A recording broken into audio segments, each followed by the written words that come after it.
ఎందుకో తెలుసా అండి? దిక్కుమాలిన లోకం ఒక యుగంతో వదిలిపెట్టింది అనుకోకండి సీతమ్మని.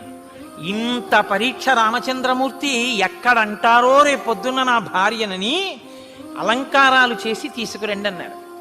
ఎగబడి చూశారు ఆవిడ్ని. రాముడు ఊరుకుని పక్కన కూర్చోబెట్టుకుంటే ఇంతందగత్తగా బట్టారా రావణుడు తీసుకెళ్ళాడంట కదండి.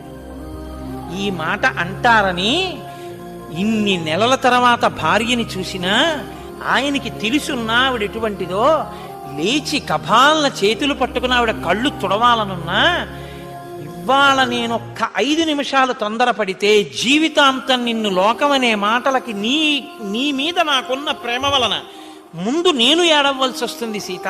నువ్వు అంతఃపురంలో ఉంటావు, ముందు నా చెవిన పడతాయి. కాబట్టి నీ చారిత్రం ఏమిటో లోకానికి తెలియ చెప్పాలి.